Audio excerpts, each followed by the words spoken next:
Assalamualaikum warahmatullahi wabarakatuh. Bismillahirrahmanirrahim. Wabihi nasta'in ala umurid dunya waddin. Alhamdulillah. Wassalamun ala ibadihi alladhina astafa amma ba'. Hadirin yang dirahmati Allah, bertemu kembali dalam membicarakan kitab Al-Azminatu wal Amkinatu karangan Asy-Syaikh Al-Imam Al-Marzuqi, wafat pada tahun 421 Hijrah. Asy-Syaikh Al-Imam Al-Marzuqi dalam penulisannya masih lagi membicarakan firman Allah Subhanahu wa taala yang berkaitan 4 ayat berurutan. Ayat 37 surah Yasin, ayat 38 surah Yasin, ayat 39 surah Yasin, dan yang akan dibahaskan nanti adalah ayat yang ke-40 surah Yasin. Sebelum kita membaca keterangan-keterangan hujah yang diberikan oleh Asy-Syaikh Al-Imam Al-Marzuqi, ianya memberi kesedaran dan keinsafan kepada kita hubungan dan perkaitan antara ayat 37, 38, 39 dan 40 surah Yasin. Ingin saya jelaskan lagi ayat 37 surah Yasin, pensabitan hari. Allah mensabitkan hari. Ayat 38 surah Yasin berhubung tentang ketetapan hari. Setelah Allah Subhanahu wa taala mensabitkan hari, maka hari itu ada syarat-syaratnya yang ditetapkan. Dan ayat yang ke-39 surah Yasin berhubung tentang pensabitan bulan-bulan.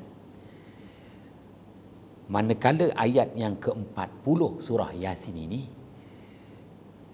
bagaimana Allah Subhanahu wa taala menyebut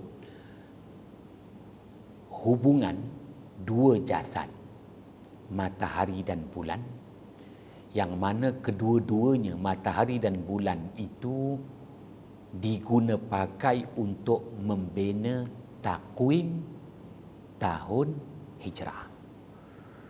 Ya. Dan ada persamaan di antara matahari dan bulan, dan ada perbezaan di antara matahari dan bulan. Adanya persamaan, adanya perbezaan.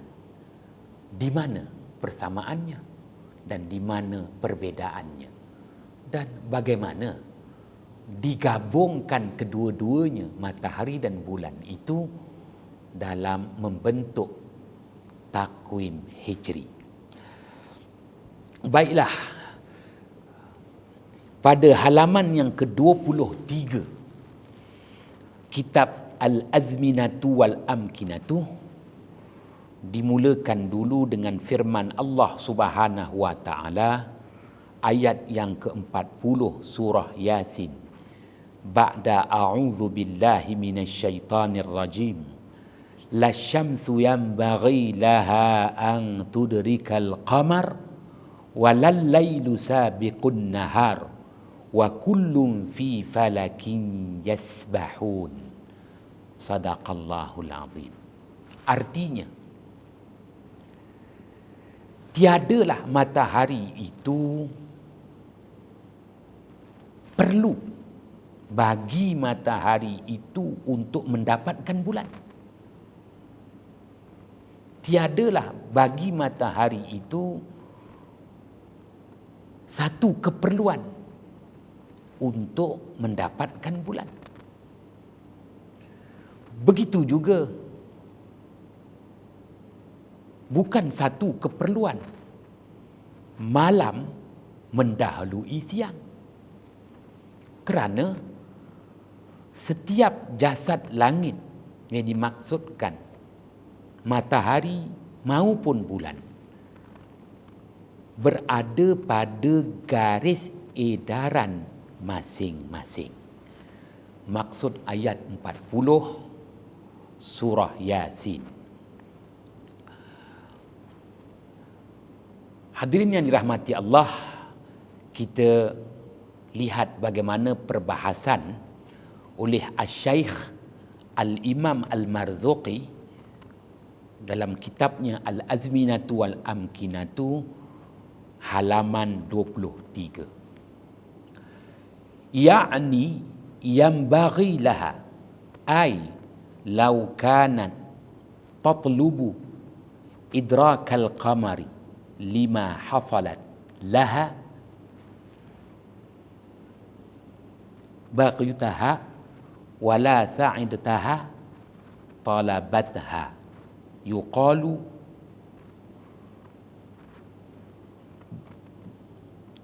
baghita syai'a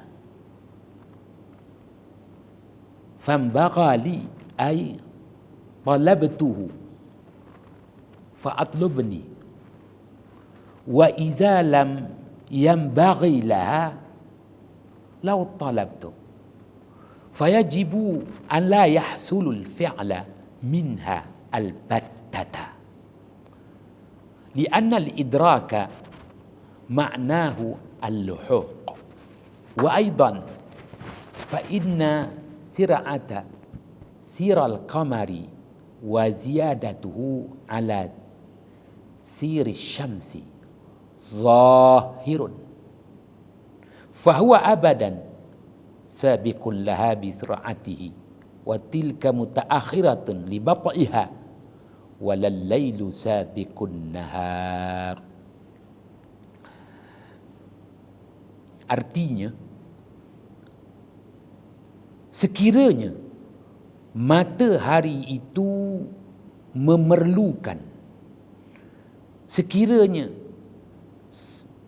satu keperluan bagi matahari itu mendapatkan bulan, kerana hasil bagi matahari itu sememangnya memerlukan, dan tidak mudah matahari itu mendapatkan bulan. Sebagaimana yang biasa dikata dalam masyarakat Arab, aku perlukan sesuatu, maka aku berusaha mendapatkannya.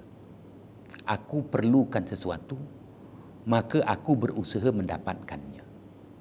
Begitu juga bulan. Sekiranya matahari ada keperluan untuk bersaing dengan bulan, sama ada matahari itu perlu mendahului bulan, maka matahari pastinya akan berusaha mendapatkan bulan dan mendahului bulan. Dan apabila tidak perlu bagi mendapatkan sesuatu sekalipun, aku tetap berusaha. Gambaran yang dinyatakan dalam perkataan Siyaqul Kalam, halaman perkataan masyarakat Arab, tak perlu mendapatkan sesuatu, tetapi usaha tetap diteruskan, maka pastinya tak terhasil sesuatu perbuatan itu buat selamanya, sekiranya tiada keperluan dan tiada usaha. Apabila tiada keperluan, tiada usaha.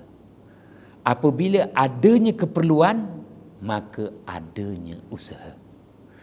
Kerana bahawasanya mendapatkan sesuatu itu bermakna menemui, makna mendapatkan sesuatu itu menemui.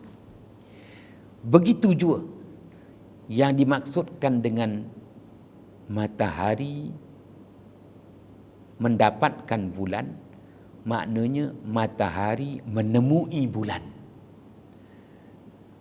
Mungkin ada keperluan bagi matahari itu mendahului bulan, maka matahari perlu menemui bulan dan mendahuluinya.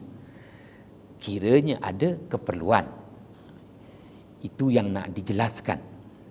Kerana bahawasanya yang jelas kelajuan gerakan ketara bulan itu mengatasi kelajuan gerakan ketara matahari pada penglihatan mata kasar manusia. Maka bulan itu buat selamanya mendahului matahari dengan kadar kelajuan gerakan ketara bulan. Dan demikian juga matahari itu tetap ketinggalan. Bagaimanapun, macam mana pun, matahari itu tetap ketinggalan. Kerana perlahan gerakan ketara matahari apabila dibuat perbandingan di antara gerakan ketara matahari dengan gerakan ketara bulan. Hadirin yang dirahmati Allah, Asy-Syaikh Al-Imam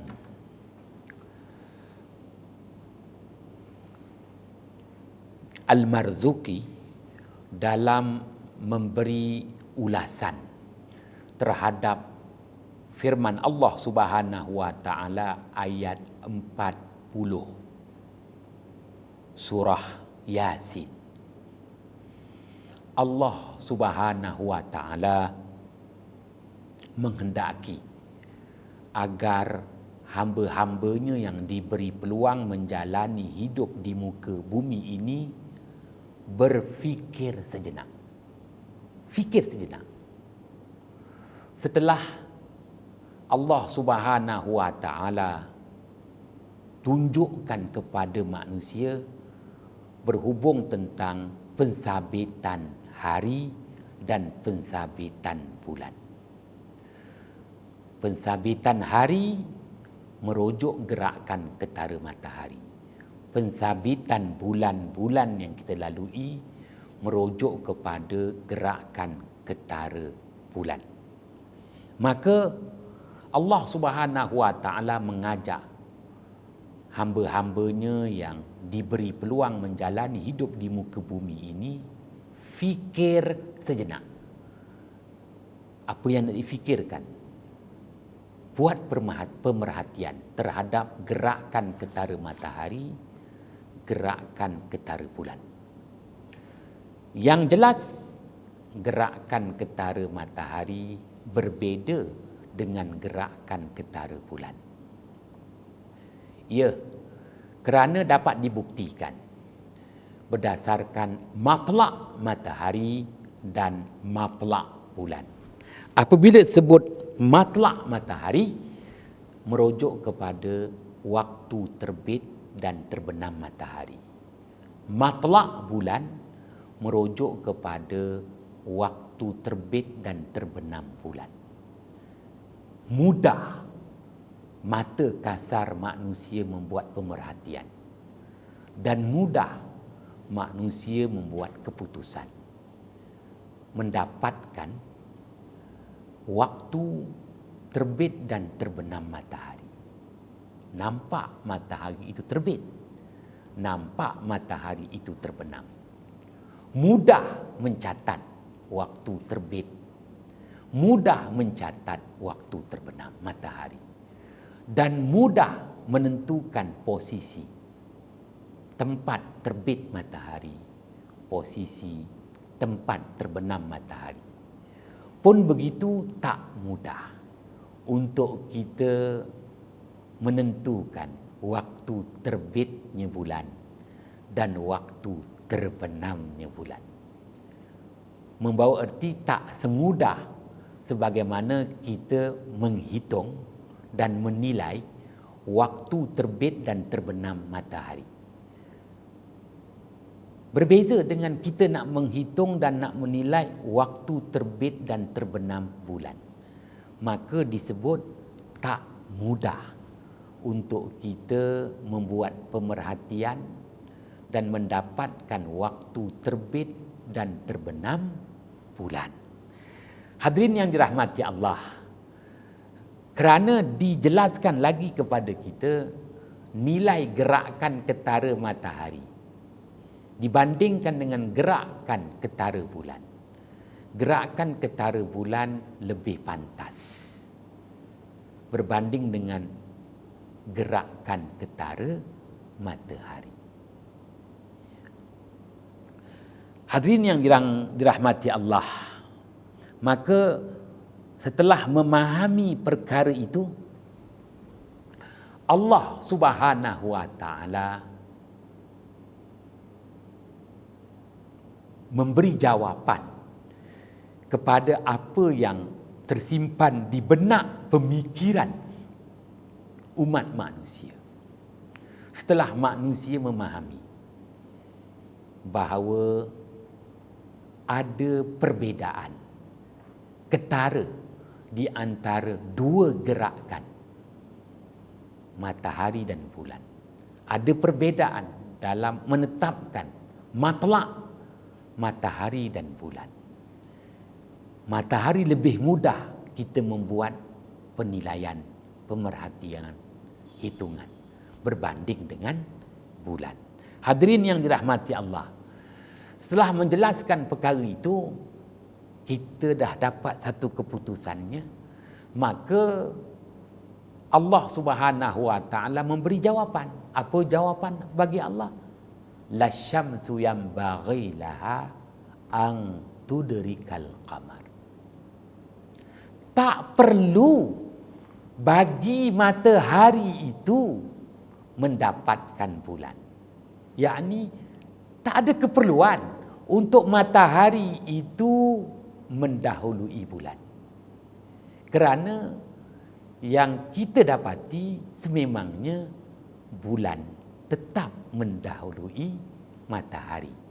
Kerana gerakan ketara bulan lebih pantas berbanding dengan gerakan ketara matahari. Oleh kerana tak ada keperluan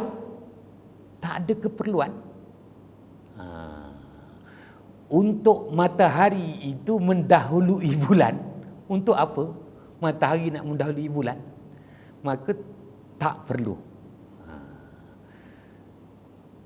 Sekiranya ada keperluan, sudah barang pasti Allah Subhanahu wa taala menyediakan kepada umat manusia rojokkan waktu untuk umat manusia. Mungkin ada di situ jasad yang lain seperti buruj bintang-bintang 12. Maka buruj bintang-bintang 12 itu diheret sama untuk membina takwim kehidupan manusia. Setelah selama ini membabitkan dua jasad langit, matahari, bulan dalam membina takwim hijri. Ada keperluan tak nak mengheret sama buruj bagi mensabitkan takwim hijri? Tidak perlu. Sebagaimana matahari tidak perlu untuk mendahului bulan. Oleh kerana matahari itu tak ada keperluan untuk mendahului bulan, maka Allah Subhanahu wa taala nyatakan pada ayat 40 surah Yasin, walal lailu sabiqun nahar. Tak perlulah waktu malam itu mendahului waktu siang. Waktu malam tak perlu mendahului waktu siang. Maka Allah dah tentukan waktu siang dengan kadar 12 jam. Waktu malam dengan kadar 12 jam. Lengkaplah 24 jam. Tinggal lagi ada tarikh-tarikhnya. Waktu malam mengatasi lebih panjang daripada waktu siang. Dan waktu siang ada kalanya lebih panjang daripada waktu malam. Mengikut kedudukan penempatan manusia di muka bumi ini. Hadirin yang dirahmati Allah, maka kita lanjutkan lagi perbahasan perkara ini. Kerana tidak dijelaskan lagi kenapa ya Allah Subhanahu Wa Taala pada ayat 40 surah Yasin terus memberi jawapan kepada kita, tak ada keperluan matahari itu mendahului bulan, tak ada keperluan malam mendahului siang. Ini membawa arti yang amat besar. Kenapa Allah memberi jawapan sedemikian? Diminitkan pada ayat 40 surah Yasin. Tak lain tak bukan kerana ada dalam ketemadunan manusia yang membuat keputusan bahawa perlu tahun-tahun yang tertentu bahawa matahari mendapatkan bulan. Contoh, apabila menetapkan bahawa takwim yang dibina itu mestilah mengikut permulaan musim bunga, permulaan musim panas, permulaan musim luruh, permulaan musim sejuk, maka sudah barang pasti kalau nak menetapkan tarikh berhubung tentang musim bunga. Contoh, zaman berzaman manusia mencari jalan bahawa musim bunga mesti bermula pada tanggal 21, 22, 23 Jun setiap tahun. 21, 22, 23 Mac. Musim bunga mesti berlangsung bermula daripada tarikh 21, 22, 23 Mac. Maka bulan Mac itu telah ditetapkan sebagai bulan bermulanya musim bunga. Kalau itu yang telah ditetapkan, maka pastinya ada perubahan yang mana sama sekali tidak boleh menggunakan takwim berasaskan gerakan ketara bulan. Oleh itu, menjelaskan kepada kita takwim Masihi, takwim yang semata-mata berlandaskan gerakan ketara matahari, kerana nak menetapkan bermulanya musim, nak menetapkan bermulanya musim, nak pastikan bahawa musim bunga mesti bermula pada tanggal 21, 22, 23 Mac. Musim panas mesti bermula pada tanggal 21, 22, 23 Jun. Musim luruh mesti bermula pada tanggal 21, 22, 23 September. Musim sejuk mesti bermula pada tanggal 21, 22, 23 Disember kerana nak menetapkan tarikh berdasarkan musim, maka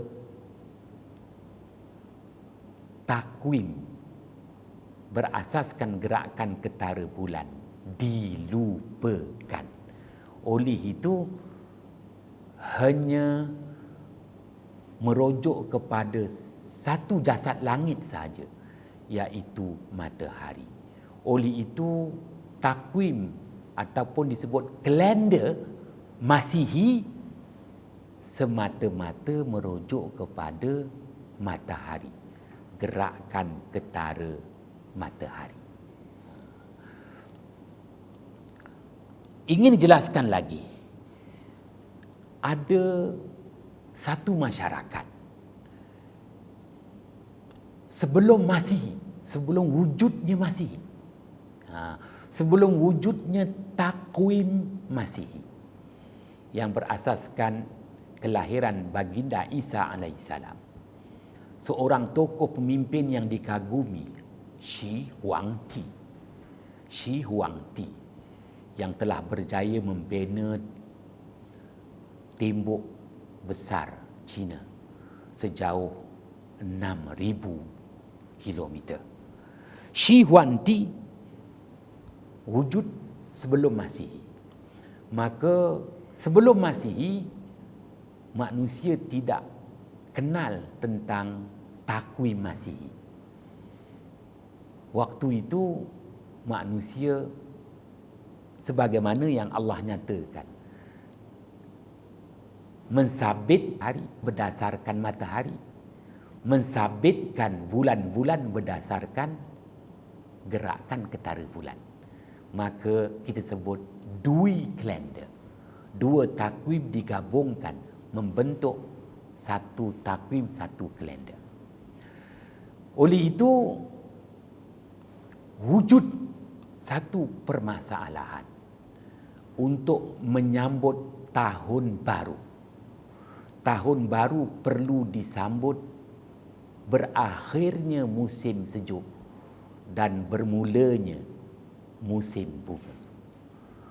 Oleh kerana musim sejuk, berakhirnya musim sejuk dan bermulanya musim bunga, itulah tahun baru bermula.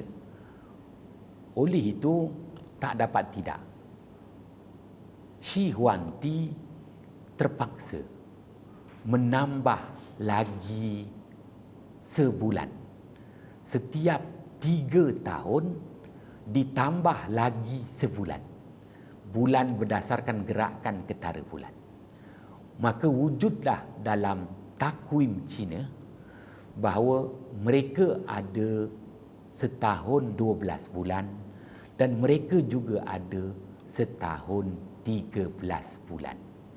Maka 3 tahun sekali kalender Cina yang dibina untuk tahun baru Cina, 3 tahun sekali mereka akan menetapkan sebanyak 13 bulan, bukannya 12 bulan.